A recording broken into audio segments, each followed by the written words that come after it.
आज हम पढ़ेंगे क्लास 11 बुक हॉर्नवेल का first chapter the portrait of a lady written by writer Khushwant Singh. My grandmother like everybody's grandmother was an old women. She had been old and wrinkled for the 20 years that I had known her. People said that she had once been young and pretty and had even had a husband, but that was hard to believe. My grandfather's portrait hung above the mantelpiece in the drawing room. He wore a big turban and loose fitting clothes. His long white beard covered the best part of his chest, and he looked at least 100 years old. He did not look the sort of person who would have a wife or children. He looked as if he could only have lots and lots of grandchildren. As for my grandmother being young and pretty, the thought was almost revolting. She often told us of the games she used to play as a child. That seemed quite absurd and undignified on her part, and we treated it like the fables of the prophets she used to tell us. Writer यहाँ पर बता रहा है अपनी दादी के बारे में. ये पार्ट राइटर की दादी के बारे में है. The portrait of a lady में जो लेडी है वो कौन है? राइटर की दादी है. राइटर कह रहा है कि उसकी जो दादी है वो किसी और जैसे और लोगों की दादी होती है, वो भी एक बूढ़ी महिला है, वृद्ध महिला है, और वो उनको 20 वर्ष से देख रहा है, 20 वर्ष से जानता है, और 20 वर्ष से क्या है, उनके चेहरे पर झुर्रियाँ हैं. वो लोग उनके बारे में कहते हैं कि वो कभी जवान थी, कभी उनके कोई पति था, पर राइटर कहता है कि उनकी उम्र को देख, क्योंकि वो 20 साल से वैसे ही उनको देख रहा है, इस बात पर विश्वास करना कठिन है. ड्राइंग रूम में जो उनकी अंगीठी की कनास थी उसके ऊपर दादाजी का एक चित्र टंगा हुआ है. और दादाजी कैसे हैं देखने के? एक पगड़ी बांधते हैं वो, और ढीले कपड़े पहनते हैं, लूज फिटिंग क्लोथ्स वो पहनते हैं. उनकी जो लंबी सफ़ेद दाढ़ी है वो उनके छाती के ऊपर बहुत बड़े भाग को ढकती है. द बेस्ट पार्ट ऑफ इस चेस्ट, तो उनकी छाती को ढकती है, और वो कम से कम उम्र में क्या है, 100 साल के दिखाई देते हैं, कहता है राइटर. उनको देख करके भी ये विश्वास नहीं होता है कि कभी इनके पत्नी और बच्चे रहे होंगे, कह रहा है राइटर. कहता है कि वो ऐसे दिखाई देते हैं जैसे उनके क्या है, बहुत सारे पोते और पोतियाँ होंगे. अब राइटर कहता है कि जो उसकी दादी के लिए लोग कहते हैं वो कभी युवा थी, वो कभी सुंदर थी दिखने में, वो भी उस विचार से भी राइटर संतुष्ट नहीं है. और वो हमें राइटर कह रहा है कि हमें वो उन खेलों के बारे में बताती थी जो वो बच्चों के रूप में खेलती थी. अब उनकी उम्र देख करके राइटर कह रहा है कि ऐसा विश्वास नहीं होता कि वो खेलती होंगी, कोई भी बच्चों वाले खेल भी उन्होंने खेले होंगे. और वो ये कहानी भी उनके बचपन के खेलों की, जो वो प्रॉफिट्स की, महात्मा संतों या पैगंबरों की कहानी सुनाती थी, उन्हीं के समान उसको शिक्षाप्रद लगती थी. She had always been short and fat and slightly bent. Her face was a criss-cross of wrinkles running from everywhere to everywhere. No, we were certain she had always been as we had known her. Old, so terribly old that she could not have grown older, and had stayed at the same age for 20 years. She could never have been pretty, but she was always beautiful. She hobbled about the house in spotless white with one hand resting on her waist to balance her stoop, and the other telling the beads of her rosary. Her silver locks were scattered untidily over her pale, puckered face, and her lips constantly moved in inaudible prayer. Yes, she was beautiful. She was like the winter landscape in the mountains, an expanse of pure white serenity, breathing peace and contentment. अब देखिए writer क्या कह रहा है कि वो हमेशा से क्या थी, छोटे कद की थी, शॉर्ट थी, थोड़ी मोटी थी, और थोड़ी झुकी हुई रहती थी. उनकी कमर थोड़ी सी झुकी हुई रहती थी, और उनके चेहरे पर हर जगह क्या है, झुर्रियाँ थी. राइटर कहता है कि जैसा उसने पहले देखा था अपनी दादी को, वैसा ही 20 साल बाद भी वो हैं. ऐसा लगता है कि क्या है, वो अब इससे ज़्यादा बूढ़ी नहीं हो सकती हैं, और उनकी बुढ़ापा जो है वो एक जगह पर ठहर गया है. अब राइटर कह रहा है कि कभी वो सुंदर रही होंगी, कभी वो जवान रही होंगी, इस पर विश्वास तो नहीं होता है, पर वो सुंदर ज़रूर थी. और घर में वो कैसे, बिल्कुल साफ़ कपड़े, स्पॉटलेस, यहाँ पर लिखा है कि स्पॉटलेस वाइट में वो क्या है, इधर उधर घर में घूमती रहती थी. तो बेढंगे तरीके से वो घर में अपने साफ कपड़ों में, सफ़ेद कपड़ों में वो घूमते रहती थी। और जब वो चलती थी तो क्या था, एक हाथ उनका कमर पे रहता था, जिससे कि वो अपने जो उनकी जो कमर झुकी हुई थी उस झुकाव को वो बैलेंस करती थी, और दूसरे हाथ से वो क्या है, माला के दाने गिनती रहती थी। हर सिल्वर लॉक्स वो स्कैटर्ड कह रहा है, तो उनके जो सफ़ेद बालों के लिए सिल्वर, बालों के गुच्छों के लिए सिल्वर लॉक्स, तो उनके सफ़ेद बालों के गुच्छे क्या है, उनके पीला जो झुर्रीदार चेहरा था उस पर बेतरतीब ढंग से बिखरे रहते थे। और उनके होंठ जो हैं वो क्या है, लगातार प्रार्थना करते रहते थे। वो प्रार्थना सुनाई नहीं देती थी, बस उनके होंठ बुदबुदाते हुए दिखते थे। अब राइटर कहता है हाँ वो सुंदर थी। कैसी थी, उन उसने कैसे कंपेयर, तुलना कर रखी है उनकी, एक जाड़ों में किसी खूबसूरत माउंटेन लैंडस्केप से, किसी जाड़ों के किसी खूबसूरत पहाड़ से, पहाड़ की सीनरी से उसने अपनी दादी को कंपेयर कर रखा है, जिसमें क्या है, बर्फ़ पड़ी हो और उस और जो शांत चित्र दिखाई दे रहा हो। का यहाँ पर जिक्र क्यों किया है, क्योंकि उसकी दादी भी सफ़ेद कपड़े पहने रहती है, और जैसे बर्फ़ को, सफ़ेदी को देख करके, एक सफ़ेदी के लॉन्ग स्ट्रेच को देख करके हमें शांति मिलती है, तो राइटर कह रहा है कि ऐसे ही हमें भी उनको देख करके शांति और संतोष मिलता था। My grand mother and I were good friends. My parents left me with her when they went to live in the city, and we were constantly together. She used to wake me up in the morning and get me ready for school. She said her morning prayer in a monotonous sing song while she bathed and dressed me, in the hope that I would listen and get to know it by heart. I listened because I loved her voice, but never bothered to learn it. Then she would fetch my wooden slate, which she had already washed and plastered with yellow chalk, a tiny earthen ink pot, and a red pen, tie them all in a bundle and hand it to me. After a breakfast of a thick stale chapati with a little butter and sugar spread on it, we went to school. She carried several stale chapatis with her for the village dogs. Writer कह रहा है कि मेरे दादी, उसकी दो दादी है और वो जो हैं दोनों बहुत अच्छे दोस्त हैं। एक बार क्या हुआ, उसके माता पिता शहर में रहने के लिए चले गए थे, तब राइटर को वो उसकी दादी के पास छोड़ गए, और वो तब से अपनी दादी के साथ इकट्ठे रह रहा है। सुबह दादी उसको जगाती है और उसे स्कूल के लिए तैयार करती है, जब वो उसको नहलाती भी और कपड़े भी पहनाती है। इस दौरान वो क्या है, एक मोनोटोनस, एक ही टोन में, एक नीरस उसमें प्रार्थना कहती है। कभी कभी वो प्रार्थना की लय ऊंची नीची होती है, और वो कहता है कि क्या है, वो ये सोच के प्रार्थना करती है कि राइटर इस प्रार्थना को वो सुन के याद कर लेगा। पर राइटर ने कभी भी ये जहमत नहीं उठाई कि वो उसको याद करे। बस वो उस प्रार्थना को इसलिए सुनता था क्योंकि उसको अपनी दादी की आवाज़ अच्छी लगती थी। और फिर उसके बाद दादी उसके लिए स्लेट लाती थी, और उसमें पहले से वो क्या है, मिट्टी पोते रहती थी, और एक छोटी सी उसको मिट्टी की दवात, अर्दन इंक पॉट, मिट्टी की दवात दे देता था। और मिट्टी की मिट्टी की दवात और एक लाल कलम दे देता था वो राइटर को उसकी दादी दे देती थी, और इन सब चीज़ों को वो एक बंडल में बांध देती थी। अब वो राइटर का नाश्ता कैसे होता था, सुबह देखिए, वो एक मोटी बासी रोटी, और उसमें क्या होता था, थोड़ा मक्खन, और उसमें चीनी भी लगी होती थी। इस चीज़ का राइटर नाश्ता करता था, और उसके बाद वो स्कूल को चला जाता था। अब दादी क्या करती थी, उस समय अपने साथ 2-3 रोटियां ले जाती थी, जिसको वो गांव के कुत्तों को खिलाती थी।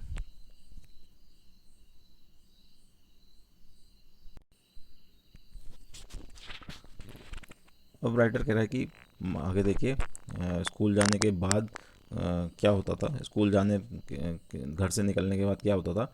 माई grandmother always went to school with me because the school was attach to the temple. The priest taught us the alphabet and the morning prayer, while the children sat in rows on either side of the veranda, singing the alphabet or prayer in a chorus. My grandmother sat inside reading the scriptures. When we had both finished, we would walk back together. This time, the village dogs would meet us at the temple door. They followed us to our home, growling and fighting with each other for the chapatis we threw to them. अब जब writer निकलते थे तो दोनों, दादी और वो दोनों स्कूल जाते थे हमेशा। क्यों? क्योंकि स्कूल मंदिर से जुड़ा हुआ था और पुजारी उनको क्या है, जो अल्फ़ाबेट्स थे, वर्णमाला और सुबह की प्रार्थना सिखाता था। जिस समय बच्चे बरामदे में दोनों ओर बैठ कर के एक यूनिजन में, एक ही स्वर में वर्णमाला और प्रार्थना गाते थे, उस समय दादी क्या करती थी, अंदर बैठ जाती थी मंदिर के, और वो जो भी होली बुक्स थी, स्क्रिप्चर्स थी, धार्मिक पुस्तकें थी, उसको वो उसकी दादी पढ़ती थी। जब उसका और उसकी दादी दोनों का काम पूरा हो जाता था, वो दोनों, दादी किताब पढ़ने का काम और राइटर अपने स्कूल का काम पूरा हो जाता था, तो वो दोनों इकट्ठे वापस आते थे। और इस समय क्या है, गांव के कुत्ते उनको मंदिर के दरवाजे पे उनका वेट करते थे। ये रोज़ का उनका रूटीन था। और दादी उनके लिए जो रोटियां लाती थी वो उनको देती थी। और वो फिर क्या है, इसके लिए वो कुत्ते आपस में लड़ते थे, गुर्राते थे, और ऐसा करते करते वो उनके घर तक पीछे आते थे। When my parents were comfortably settled in the city, they sent for us. That was a turning point in our friendship. Although we shared the same room, my grandmother no longer came to school with me. I used to go to an English school in a motor bus. There were no dogs in the street, and she took to feeding sparrows in the courtyard of our city house. अब जब writer के माता पिता settle हो गए अच्छे से शहर में, तो उन्होंने राइटर को भी वहाँ बुला लिया और उसकी दादी को भी बुला लिया। अब देखिए, ये बड़ा एक टर्निंग पॉइंट है राइटर का। अभी तो बहुत ही दोस्ताना मित्र जैसा रिलेशन है अपनी दादी के साथ, पर अब यहाँ पर क्या है, थोड़ा सा चेंज आएगा।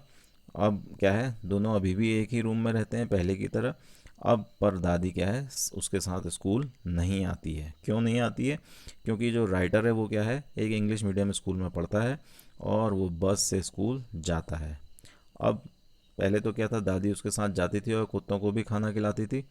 पर अब यहाँ जो शहर में मकान है, वहाँ दादी ने क्या करा कि वहीं वो चिड़ियाओं को भोजन देने लगी। As the years rolled by, we saw less of each other. For some time, she continued to wake me up and get me ready for school. When I came back, she would ask me what the teacher had taught me. I would tell her English words and little things of Western science and learning. The law of gravity, Archimedes' principle, the world being round, etc. This made her unhappy. She could not help me with my lessons.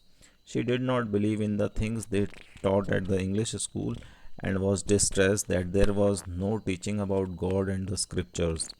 One day I announced that we were being given music lessons. She was very disturbed. To her, music had lewd associations. It was the monopoly of harlots and beggars and not meant for gentle folk. She said nothing, but her silence meant disapproval. She rarely talked to me after that. अब जैसे जैसे समय बीतता गया, writer और उसकी दादी कम उनकी आपस में भेंट होती थी। पहले पहले तो क्या है, वो उसको जगाती थी और स्कूल के लिए तैयार भी करती थी। और जब वो वापस आता था राइटर वहाँ से, तो वो पूछती थी कि उसको स्कूल में आज गुरुजी ने क्या पढ़ाया है। राइटर उसको बताता था इंग्लिश के जो वर्ड्स उसने सीखे और जो वेस्टर्न साइंस की जो उसने बातें सीखी हैं, और जैसे ग्रेविटी का सिद्धांत, गुरुत्वाकर्षण का सिद्धांत, आर्किमिडीज का सिद्धांत, धरती गोल है, ये सब चीज़ें राइटर जो स्कूल में सीखता है वो अपनी दादी को बताता है। अब लेकिन दादी इसको सुन के खुश नहीं होती है, बल्कि वो दुखी होती है। वो इसलिए दुखी होती है कि वो इन सारी चीज़ों को उसने नहीं पढ़ा है और वो राइटर की मदद नहीं कर सकती है पढ़ने में। और इससे ज़्यादा उसको दुख इस बात का था कि उसके स्कूल में क्या है, जो ईश्वर है, भगवान है, या कुछ होली बुक्स का अध्ययन, वहाँ पर धार्मिक ग्रंथों के बारे में वहाँ नहीं बताया जाता है। एक दिन राइटर उसको ये बताता है कि अब उनको क्या है, म्यूज़िक भी पढ़ाने लगे हैं। इस बात से दादी और परेशान हो जाती है और उसका ये मानना था कि जो म्यूज़िक है वो अच्छे लोगों के लिए नहीं होता है, वो खराब प्रकार के लोगों के लिए होता है। और उसके बाद उसकी दादी ने तो क्या है, उसके उससे बात करना बहुत ही कम कर दिया। और उसकी ये चुप्पी क्या दिखाती थी कि उसकी दादी को क्या है, उसका म्यूज़िक पढ़ना अच्छा नहीं लग रहा है। When I went up to university, I was given a room of my own. The common link of friendship was snapped. My grandmother accepted her seclusion with resignation. She rarely left her spinning wheel to talk to anyone. From sunrise to sunset, she sat by her wheel, spinning and reciting prayers. Only in the afternoon, she relaxed for a while to feed the sparrows. While she sat in the veranda breaking the bread into little bits, hundreds of little birds collected round her, creating a veritable bedlam of chirpings. Some came and perched on her legs, others on her shoulders, some even sat on her head. She smiled but never shooed them away. It used to be the happiest half hour of the day for her. अब देखिए ये writer की दादी के साथ का third phase है. पहला फेज़ था जब वो स्कूल पढ़ता था, दूसरा जब वो शहर आया, अब तीसरा क्या है जब वो कॉलेज में आ गया है, यूनिवर्सिटी में आ गया है. अब उसको क्या है, घर में अपना एक अलग कमरा मिल गया है और दोस्ती का जो एक कॉमन चीज़ थी वो भी अब टूट गई है. अब दादी ने भी इस सिक्लोजन को, इस अकेलेपन को क्या है स्वीकार कर लिया था. वो किसी से बात नहीं करती थी और दिन भर चरखे पर वो कताई का काम करती थी. सुबह से लेकर शाम तक क्या है वो चरखा चलाती थी और साथ ही जो प्रेयर होती थी, जो जो उनका होंठ का बुदबुदाना प्रेयर में था वो चलता रहता था. आफ्टरनून पे वो क्या करती थी, कुछ देर आराम करती थी और वो उस समय क्या है चिड़ियों को खाना देती थी. जब वो बरामदे में बैठती थी तो वो चिड़ियों को खाना कैसे देती थी, रोटी के छोटे छोटे टुकड़े कर लेती थी और उनके चारों ओर इस दौरान क्या है बहुत सारी चिड़ियाएँ, हंड्रेड्स ऑफ स्पैरोज वहाँ पर उनके चारों ओर बैठ जाती थी, इकट्ठे हो जाती थी. और उनके आने से क्या है यहाँ पर कह रखा है वेरिटेबल बेडलाइम ऑफ चिरपिंग्स, फड़फड़ाने और चहचहाने का बहुत ज़्यादा शोर शराबा उत्पन्न होता था. कुछ चिड़ियाएँ जो दादी के पैरों में बैठ जाती थी और कुछ उनके कंधों पर भी बैठ जाती थी, कुछ तो यहाँ तक है कि सर पे भी बैठ जाती थी.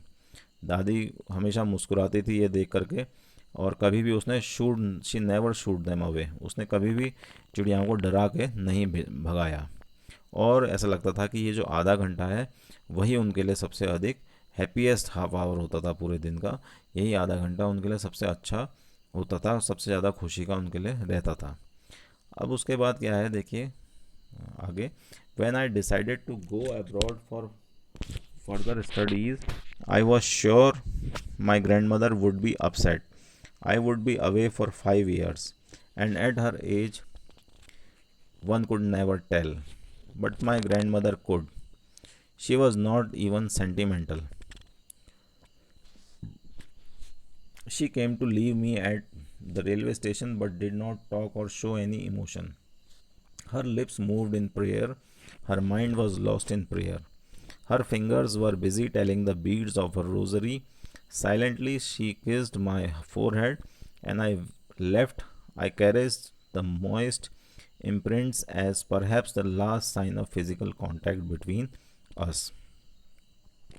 फिर आगे क्या हुआ कि राइटर का ये निश्चय किया गया कि राइटर अब विदेश में जाकर के पढ़ेगा. तो राइटर को यकीन था कि क्या है इससे दादी को दुख होगा क्योंकि वो 5 साल अब बाहर रहने वाला है और उसको ये लगता है कि क्या है दादी के साथ शायद अब मुलाकात उसकी नहीं हो पाएगी और दादी दुखी भी बहुत होगी. पर ऐसा नहीं हुआ.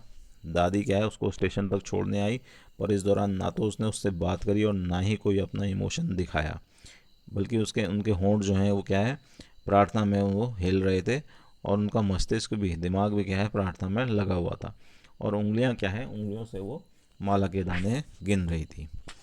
फिर जब जाने का पार्टिंग का टाइम आया तो जो दादी हैं उसके माथे को चूमती हैं और जब ट्रेन चलती है तो क्या है उसको जो उसकी दादी ने उसको चूमा था उसकी जो गीली छाप थी वो राइटर उसके अपने मन में उसको संजो लेता है. उसको लगता है कि शायद अब उनकी मुलाकात का ये आखिरी चिन्ह था, ये जो उसकी दादी ने उसके गालों को चूमा है.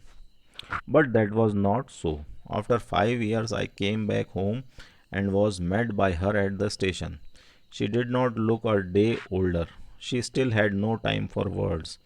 And while she clasped me in her arms, I could hear her reciting her prayers Even on the first day of my arrival, her happiest moments were with her sparrow, whom she fed longer, and with frivolous rebukes. पर ऐसा नहीं था। 5 साल बाद जब writer वापस आता है तो क्या है, दादी फिर उसको स्टेशन पे मिलती हैं, और जैसा कि पहले राइटर ने बताया था, उनकी एज वैसी ही उसको नज़र आती है, उतनी ही वृद्ध उसको वो नज़र आती हैं, और राइटर को वो अपनी भुजा उसके हाथों से पकड़ लेती हैं।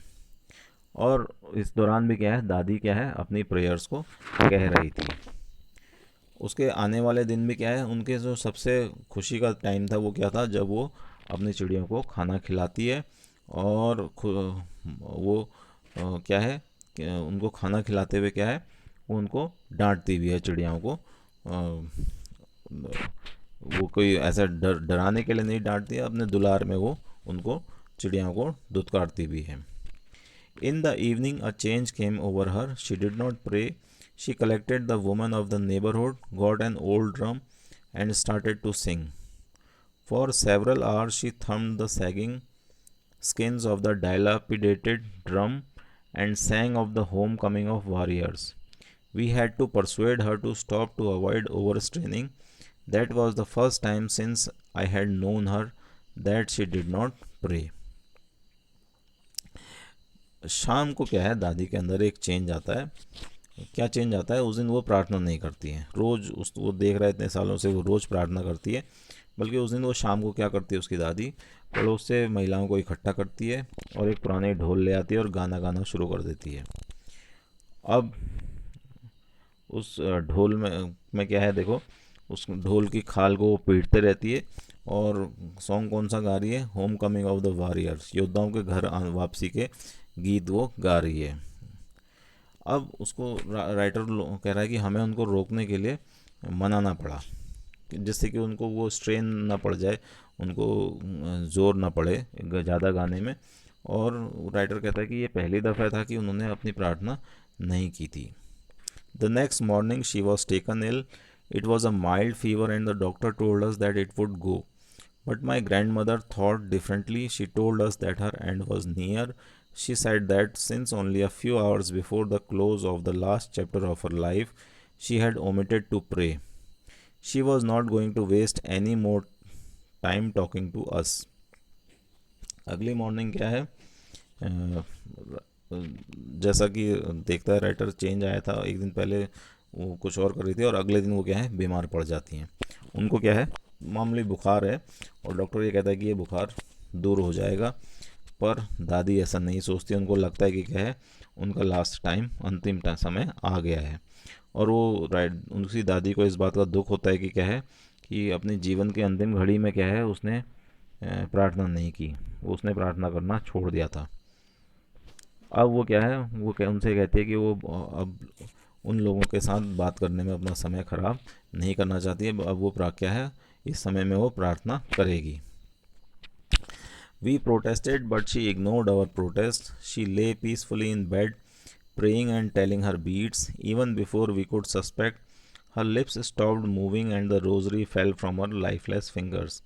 A peaceful pallor spread on her face and we knew that she was dead. अब जब वो कहती हैं कि उनका अंतिम समय आ गया, तो क्या है, राइटर कह रहा है कि हम के सब इस बात पर उनका अपोज करते हैं, और वो हमारी क्या है, हमें मना करते हुए देखने पर भी वो हमारी इस बात को इग्नोर कर देती हैं, और वो अपने बिस्तर पर लेट जाती हैं और प्रार्थना करती हैं, और वो माला के उनका जाप चल रहा होता है। और वो लोग कुछ सोच पाते इससे पहले क्या है, उनके होंठ हिलने बंद हो जाते हैं और उंगलियां उनकी माला पर चलनी रुक जाती हैं, और क्या है, वो माला गिर जाती है ज़मीन पर, और उनके चेहरे पर क्या है, एक शांत पीलापन छा जाता है। इससे राइटर कहता है कि हम जान जाते हैं कि वो अब नहीं, वो अब जीवित नहीं है, वो अब मर चुकी हैं। We lifted her off the bed and, as is customary, laid her on the ground and covered her with a red shroud. After a few hours of mourning, we left her alone to make arrangements for her funeral.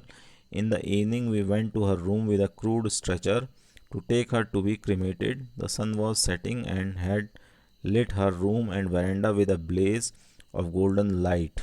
We stopped halfway in the courtyard all over the veranda and in her room, right up to where she lay dead and stiff, wrapped in the red shroud.